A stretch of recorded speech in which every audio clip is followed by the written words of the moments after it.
Hi, everyone. Welcome to Hot Seat with Cognizant Clay. I am your host, Clayton Terrio. Today on the show, we have Tricia Simons. Tricia owns a farm in Ancaster called the Triple C Farm. She runs it with her husband, Pascal, and her three sons, who were all born with autism. She started the farm to let her eldest son, Geoffrey, realize his dream of becoming a farmer. They offer several activities, and it is a fully inclusive and wheelchair accessible farm. Hope you guys enjoy it. Hey, thanks for doing this. I really appreciate it. No problem. Thanks for asking me to join. Yeah, definitely. It's you're the first farmer to join, so that's always cool when I have first for sure. Well, first of all, how are you doing today? How's and how have you been doing through COVID? I'm curious about that.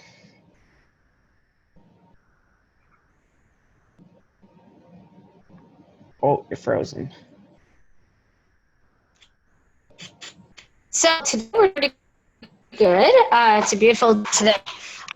COVID, initially, it basically shut us down and made things very, very difficult to keep going. But we introduced appointment bookings. So we would have one family at a time come in and be able to visit with the animals, get that break from being stuck at home and being in a crazy world. So it brought a new avenue of the way we run things to the farm. And it really brought back the family. So we had families coming to visit, which was amazing to see them get out and enjoy themselves. And obviously being a lot of our income comes from public events and visiting retirement homes, visiting traveling petting zoos, birthday parties, that sort of thing. So all that shut down, and we basically just had the actual petting zoo portion to kind of carry us over, which, got us through. It certainly didn't do anything stupendous for our business, but it got us through. And the biggest thing is it made a difference for the people in our area that, right.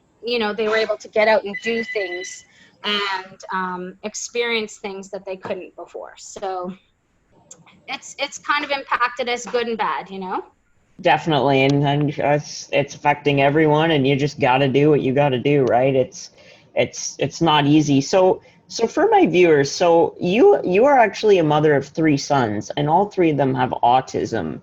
So you basically started it for your eldest son to have, realize his dream of being a farmer. But just to focus on that, what are some of the challenges that you and your sons are presented with due to the autism?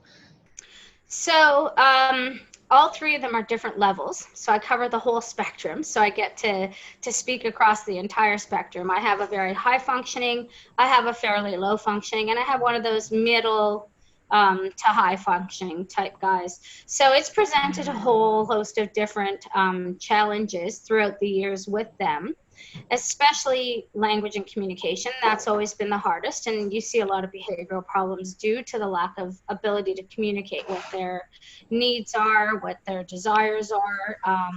So that's really a tough part of autism, is that lack of communication.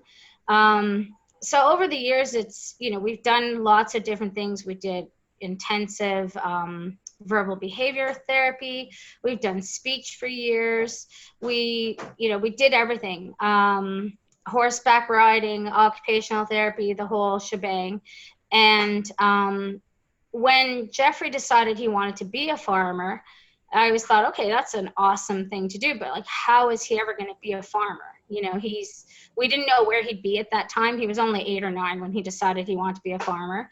And there's different types of farming, and he doesn't really know what he wants to do. He just wants to be a farmer.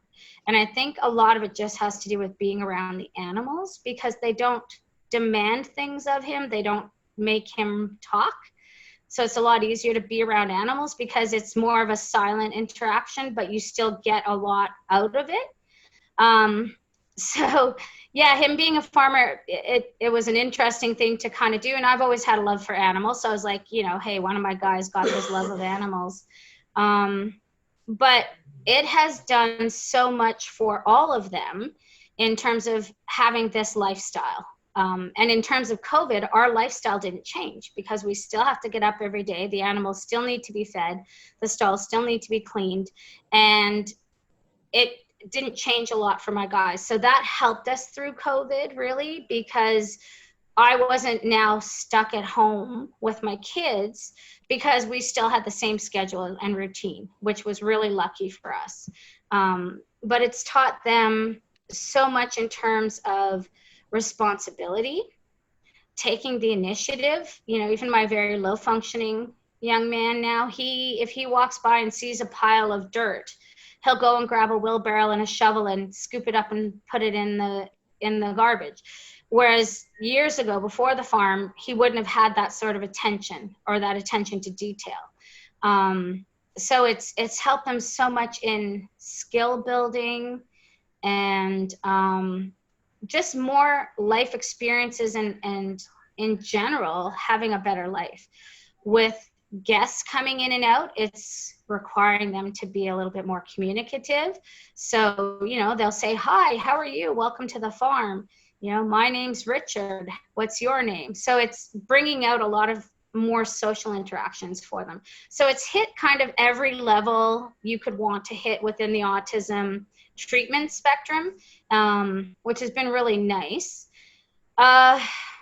Behaviors, I think, are the biggest challenge still to this day, even though they're 23 and 24. And that's, I think, one of the toughest ones that parents face from day one.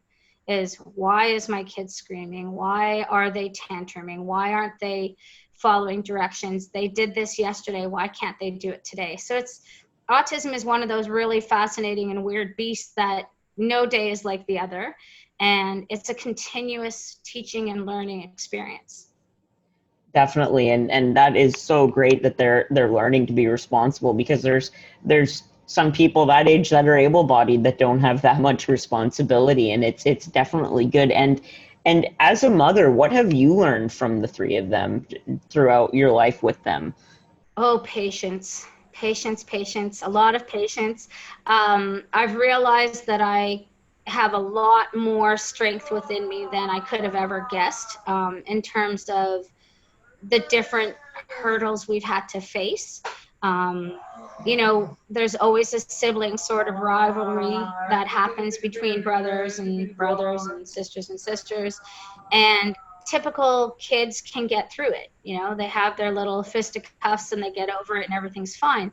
When you have that sort of head-to-head battle with autism, where neither of them know limits or how to stop or how to regulate themselves or that sort of thing. So that has taken me to a whole other level of what can I take physically and mentally in terms of what I would have expected.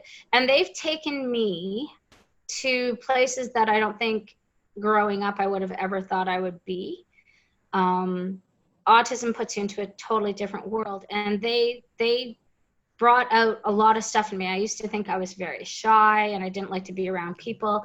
And then here I am, you know, starting organizations, starting parent support groups, running autism support groups, and speaking in front of people, which is not something I would have done as a younger girl.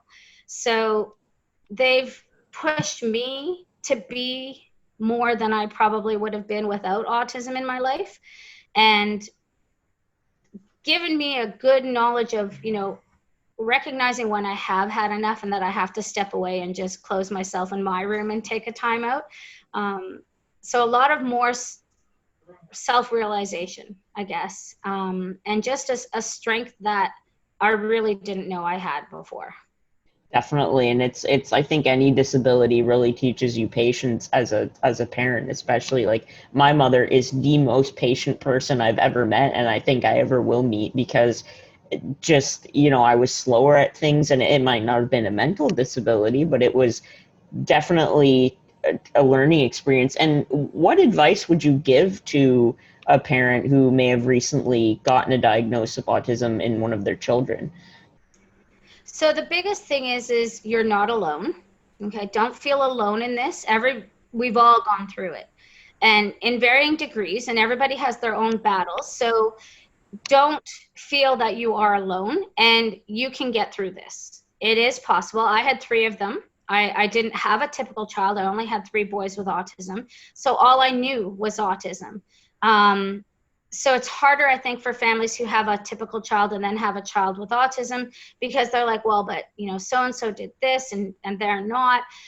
Don't compare them. They are each their unique individuals, and just go with it. Fight for your child, fight for what they need. As a parent, you know what they need. You know when they need more speech, you know when they need more services, and continue to fight for it. And don't get discouraged, because it will come. Just don't give up on it, and don't give up on yourself. And one thing I used to always tell my parents when I first started an autism group back in Bermuda is they were all concerned that they felt they needed some chemical help. So they needed some antidepressants. They needed to help themselves to stay calm, to be able to cope. And I would tell them, don't worry about that. If that's what you need to be able to be strong for your child, then do it. It's not a weakness. What it is it's something that's going to help you be able to help your child better. So take care of yourself. Do what you need to do for you so that you can be there for your child. Because ultimately, you are the one that's going to make sure they are going forward. And don't give up on them. Yes, they all have a potential. Everybody's potential is different, but don't write them off, because there's always something they can learn no matter what their age is. My 23-year-old severely autistic son can drive a little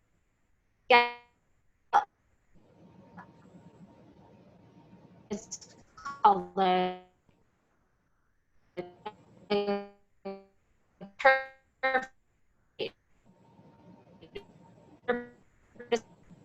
it's like a golf cart tractor, and he drives it in many functions at a time. Something they're going to do and they're good at. And once you find what they're good at, help them keep doing it, because that's what's going to take them through their life, is doing that. And don't settle. Parents, don't settle for electronics and gaming and sitting inside all the time. Make them experience the world. Take them out. Take them to restaurants. Who cares if someone stares at you? You are making sure your child experiences life. Don't let anybody take you down from that, because they deserve to experience life, even though they have a disorder that basically is stopping them from doing it. Right, and so thank you for that, because I always ask for advice, because who knows who could be watching this, and they may learn something or two, and it really is a fascinating disability. Like I remember growing up, and there would always be autistic children in my schools, and they are also the most loving and genuine people you'll ever meet. It's really quite amazing that the different experiences. And so just getting into the farm, so Triple C Farm, you guys are located in Ancaster, and like I said before, you started it so Geoffrey could realize his dream.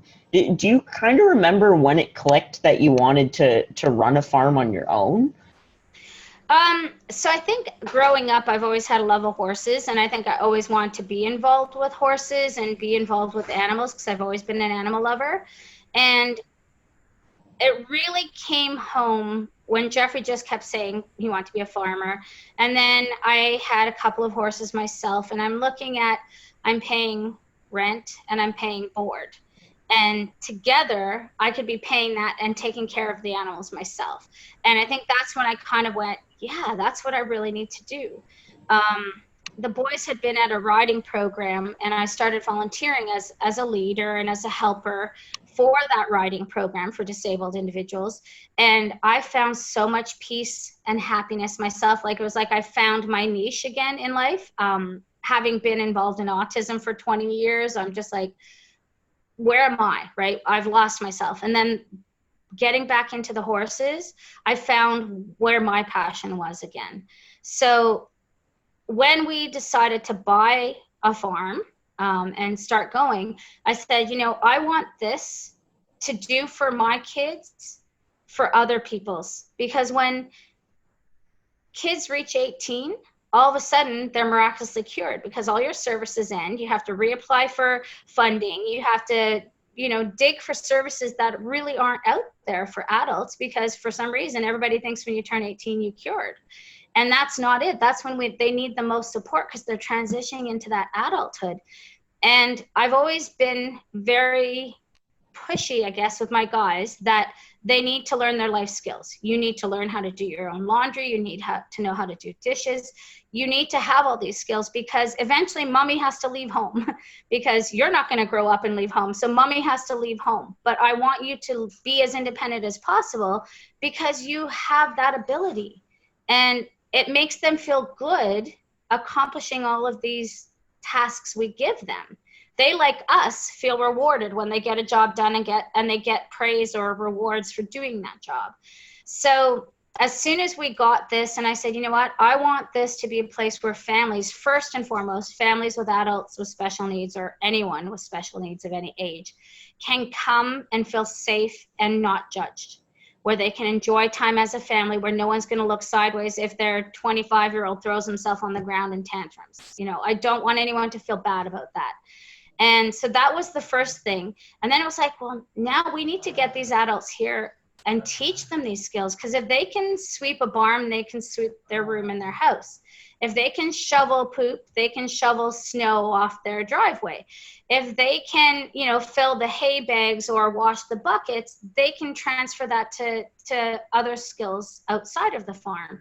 And that is my biggest thing with my boys, is I want them to be productive adults. And I feel that there's a lot of parents out there like me who want more for their kids than what government housing or, different day programs have to offer.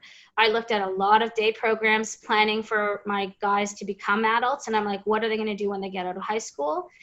And whilst they're all great, like, I'm not going to say anything bad about the day programs, but a lot of it is crafts and computer time. And to me, it was like, I don't want that. I want my kids to work. I want them to learn those skills. So that's when I really said, when we got this farm, I said, this is what it has to be. This home has to become my kids' home for life. And if we can support others with similar disabilities, I want that to happen. Because there's other parents who need to leave home as well. They need to be able to have a life outside of their children. And I would tell everybody, okay, I'm being selfish. I really want to have a life when I'm in my 50s or 60s. I want to be able to have a life and not be taking care of my kids. And I'm sorry that that's selfish. And they're like, that's not selfish. That's you being realistic and wanting more for your kids too. Because if they're independent enough that you can have some supports in place for them, but they can live productive lives, you're not being selfish. You're pushing your kids forward, So that's kind of when it all came together. I always knew from the time the boys were little, I wanted more. I just didn't know what it was going to look like until Geoffrey wanted to be a farmer. And then it struck me how much this farm life really benefits adults with special needs. Definitely. And that's one thing I always find fascinating, is how people thought of what they do for a living, because it's everybody is so different. And the one thing I'm really curious about is, why did you call it the Triple C Farm? I'm curious about the name. So my first marriage, our last name was Crow. So the boy's last name is Crow. So I have the 3 Crow boys. So I didn't want to call it the Triple Crow Farm or the 3 Crow Farm. So the Triple C, and that seemed to work. So it's Crow, Crow, and Crow. And it will always represent them because it was built for them. Right. That's so cool. That's interesting. And what kinds of responsibilities do the boys have around the farm? That's also something I'm really interested in. So there's basically almost everything. Geoffrey is now what we consider our lead hand. So he knows every job that needs to be done on the farm, and he can do every job on the farm. And that includes running the tractor, picking up a 1,000-pound bale of hay, bringing it out of the hay barn, getting a hay net on it, and getting it into the field for the horses. All the way down to making sure all the water troughs are clean and full, and gauging when the water's about to run out, because we're on a well system, so knowing when to shut the water off before you run the well dry. to putting the animals to bed at night and making sure they have proper hay and water, to measuring their food out in the morning. Like, he does everything. So the jobs that all of my special needs guys do, because we have a lot of volunteers here, range from cleaning out stalls, rebedding it, making it sure it's clean and ready for the animals for night, cleaning up the fields and paddocks, so getting rid of all the poop and old hay, which makes it a healthier environment for the animals. So everything is really around animal maintenance and care. Cleaning water buckets, noticing when a water bucket is dirty or clean and what to do with it. Dump it out, rinse it out, put fresh water in, replace it where it was. Filling up hay bags, making sure that the horses are fed, noticing as you walk down the driveway if there's a pile of hay to rake it up. So there's raking, there's shoveling, there's sweeping, cleaning cobwebs. It's everything involved around animal care and making sure that they're healthy. Wow, that's a lot. That's impressive. It's like I said, a lot of people these days, it's like you say, inside. They're always inside, and I was outside all the time as a kid. Now, right now during COVID, since I'm high risk, I'm inside quite a bit, but usually I enjoy being outside. I'd rather be outside than sitting inside. It's to me a waste. And so can you talk about some of the animals you have on the farm? I looked at your website, but just in case people are watching and they haven't seen the website, what animals do you guys have? So we started with a few horses, and those original horses are still here, Athena, Dream, and Gideon. That was how we started it all. And then the boys were like, well, we want goats. So we went out and we actually traded some horse manure for some goats, because they were getting out of goats and into something else, and they were going to get rid of their goats. So we traded them manure and got some goats. Then they wanted sheep. So we went to a meat facility and bought a couple of lambs off of the meat line so that we could save them. So it was goats and then sheep. And then we're like, how do we protect our goats and sheep? So we went out and got some alpacas from a place that was closing down and getting rid of their stock. And then donkeys, we realized the horses needed protectors in the field as well. So we went to the auction and pulled a donkey out of the auction. And that's how it really began. And a pig. They always wanted a pig. So our neighbor's pig ended up with piglets. And one of them had a cleft palate and, couldn't really do anything about it. It was smaller. So we took him and made him our own little piglet. So he's here and thriving. So now and I know them all, and we have 2 mini cows, 11 pigs, over 130 chickens, about 59 ducks, 18 horses and 6 donkeys, and 3 mini horses as well. So we kind of got a little bit of everything. 5 dogs, 9 cats. It could go on, I guess. A couple of quail. We just got a couple of quail. Oh, wow. So a little bit of everything to please everybody. Everybody can find their favorite animal here almost. Definitely. And I saw the picture on Instagram the other day. I think it was Poutine the cat and I think Lola the pig. Is it Lola? Am I right there? Yeah, oh, Lola is our little house pig. She came to us as a rehoming situation because the family broke up and we're moving and they couldn't take her.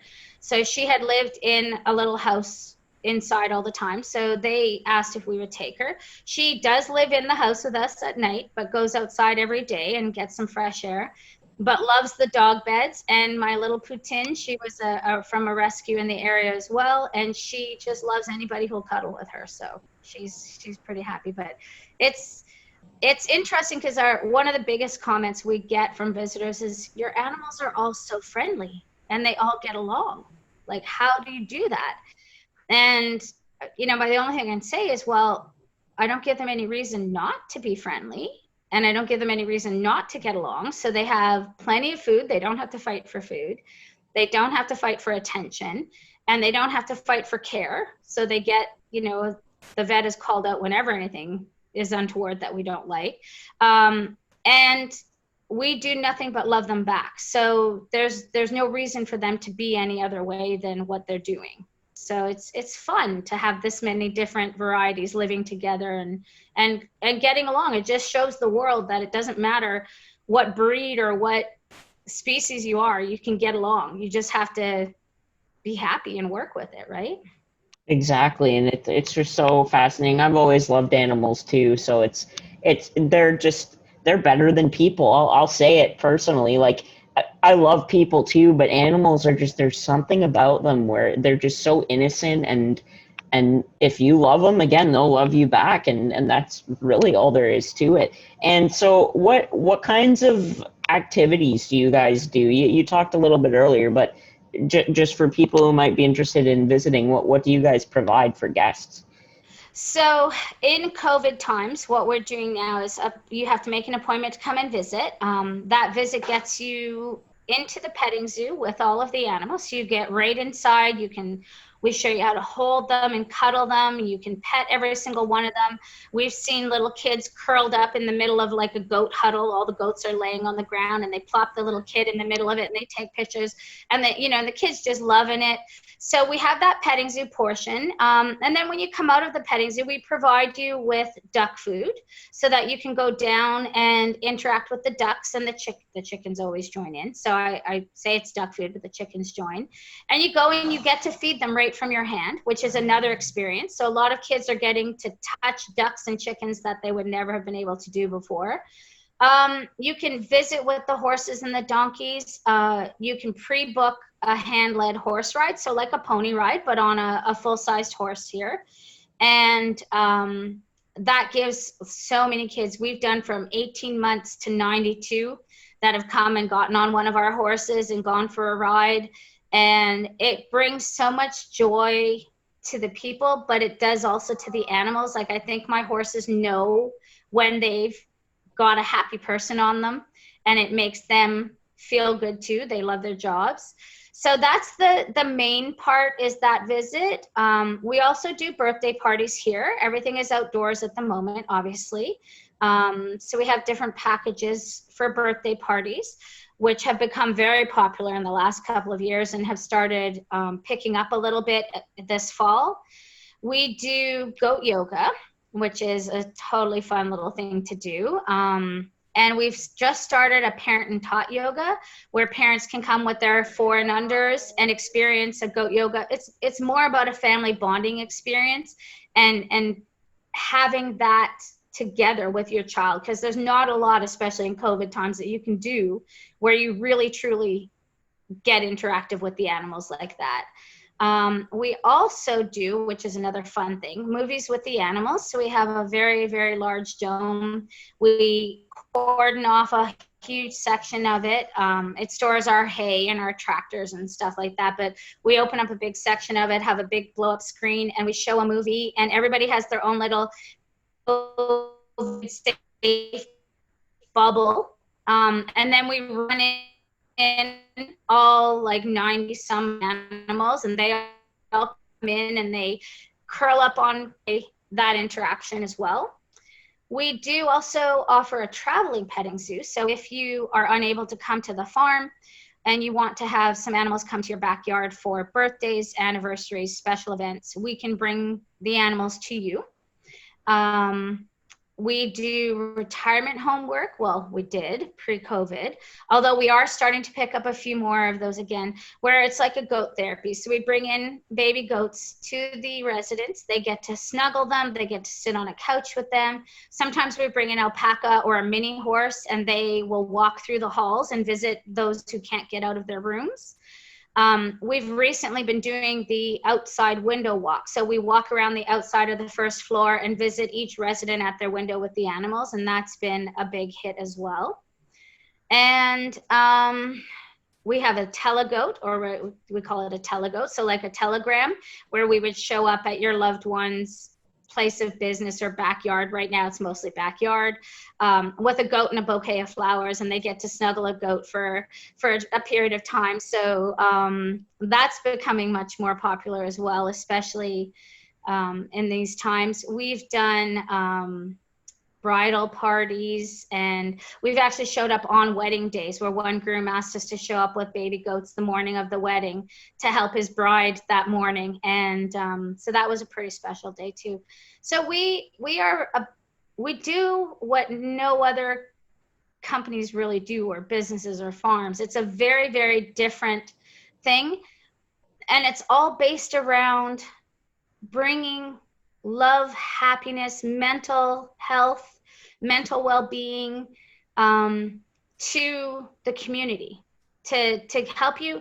I always say it helps you get back to basics, right? That's what the farm was meant to do. Let's get back to basics. Let's take away the electronics and the TV and all of that, and let's get back to what life should be, which is interacting with other humans, your family mainly right now, interacting with animals, and being happy and thriving outside of that screen time. You know, my guys, just getting a bit back to the autism, screen time with my guys sends them a little on the crazy side. So the more screen time they get, the more wired up their brains get, the more they are unable to cope with things, the less they can self-regulate, the more behaviors we see. And I found, since getting back to the basics at the farm, we still have our rewards. Each of them have their specific reward for doing their work for the day, which is anything between watching Friends, getting an hour on their gaming, or, you know, going to Value Village and buying VHS tapes. Whatever their desire is, that's their reward. But they feel so much more accomplished by getting back to the basics and not being strung out on screen time. Definitely. Yeah, no, it sounds very cool. And definitely, I'd say probably in the spring, I'll definitely come by. I'd love to come see the animals and meet you and your boys and Pascal as well, because it would be really cool. And my mom actually found you guys, and she was like, you need to interview her, because like this is big, and the inclusiveness is one thing that is amazing, because like you say, it gives disabled people or families with kids with special needs just time away from the TV and being, I call it cabin fever. It's so true. We all get it, and it's so important to be outside. So I have a little segment here that I do with all my guests called Rapid Fire, where I just ask you random questions. And before I get into it, are you born in Ontario? No, I was actually born in Saskatchewan, but grew up in Ontario. Okay, so, well, my first question is, I always ask who the person's favorite is. So who is your favorite person from Ontario? Probably Wayne Gretzky. Oh, I like it. I like it. Yeah, I love my hockey, so I like that answer. Second question, what is your favorite thing to eat? Lasagna. Oh, good one. I like that too. And this might be hard. What is your favorite animal on the farm? Oh, horse. Gideon. My horse, Gideon. Yeah, the original is always good, and horses are great too. So there's always that. They're so loving. I love horses so much. They're so beautiful too. If you weren't a farmer or ran a farm, what would your dream job be? Sports therapist for a football team. Oh, cool. I like it. And last question, I always ask this. I always get the craziest answers. If you could be anyone living or dead for 24 hours, who would you choose?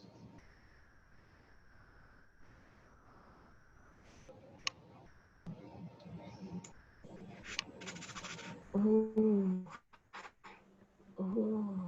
This is going to sound really weird. Adriana Belf, so that I could act with Sam Heughan on Outlander. Oh, cool. Interesting. Yeah, I noticed on your website you're a big Outlander fan, so I like that. That's a cool answer. So I have a few more questions just for the disability awareness part as well. So what are some of the charities or advocacy groups that are important to your family and have helped your kids throughout their lives? So we started initially, it's in Bermuda. It's called the Bermuda Autism Support and Education Society. I helped start that. But more so Tomorrow's Voices, which is an early intervention center there. So that helped shape me a lot more and helped train me for my kids. Here, Autism Ontario helped a lot. And I was very involved with that. Building block speech pathology. Those are the main ones right now that come to mind in terms of that sort of thing. We're starting a lot more partnerships with things like community living, and we're starting our own little company here on the farm. Is going to be called Tomorrow's Voice, a little bit different, but Tomorrow's Voice, which will run some day programs here as well for adults with special needs.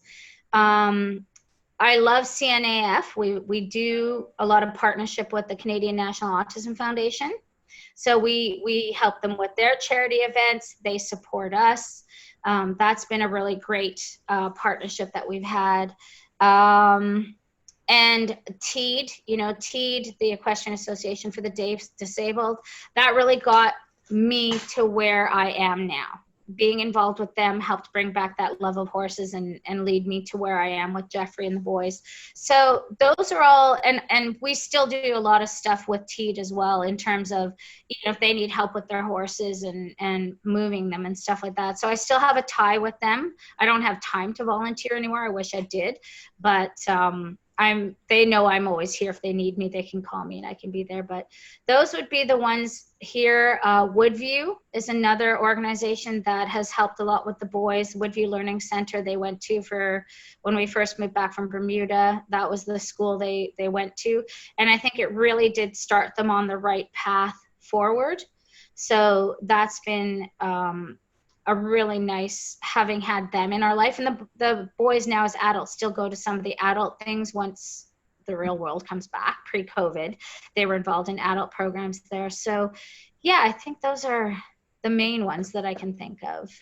Yeah, for sure. I've heard of a few of those, and it there's so many, like for all the disabilities, and it is great to have them on your side because, oh man, I don't know what we would do without those charities or any advocacy groups, really. So just to wrap it up, I really want to ask this because I think it's a rare breed anymore, a farmer. So if you would give, what advice would you give to a young person that wants to become a farmer or get involved in farming? Have a passion. It's got to be a passion. You are not going to get rich being a farmer.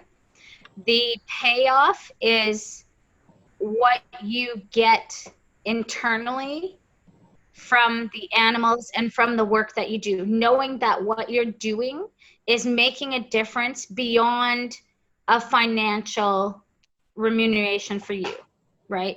It's not about the money. It's about the experience and what you are providing and helping others with as farmers, whether it's crops or livestock or anything that's involved with farming. It's a passion because it is long, hard hours. You're up for sun up to sundown and then past sundown, and you don't get a day off. The animals are there every day. They need to be fed every day. Finding help is hard. You have to find those that have passion as well, because again, it's not something that you're going to be able to afford to pay someone tons of money. It's something that they're going to have to realize that, hey, I'm doing good in the world. I'm doing good for these animals, and it makes me feel good, and I'm making maybe a little bit of money on the side. So it's definitely a passion, and go with it. If it's what you want to do, keep doing it. Don't give up either. There was a time I was single with the 3 boys here with autism, working the farm, working nights at Tim Hortons to be able to make some money because the farm doesn't make a lot of money, and coming home, getting the boys to school. It's hard work, but stick with it because it is very rewarding to do the type of things that we're doing, and servicing the community and making your community a better place, somewhere where people want to go and you're making people happy. There's not much you can, say bad about that to make people happy. Definitely, and happiness is always the key. It doesn't matter how much money you have in your bank account. It's all about self-fulfillment and just doing the right thing. Well, Tricia, thanks again for doing this. I really appreciate it, and I definitely look forward to keeping in touch, and I'll definitely visit the farm someday soon, hopefully. For sure, for sure. We're fully accessible here. That was our biggest thing, is to make sure that everybody could come here, whether they're in a walker, a wheelchair, ambulatory, blind, whatever. We've set it up so that you can manage to get through the whole petting zoo safely. Awesome. Well, and I'll send you guys a link out when it's posted in case your boys want to watch, and Perfect. you can share it wherever. I'd appreciate that. And thanks again, Tricia. You have yourself a good one. Thanks, Clayton. Nice to meet you. Yeah, you too. Take care. Okay, bye-bye. Bye.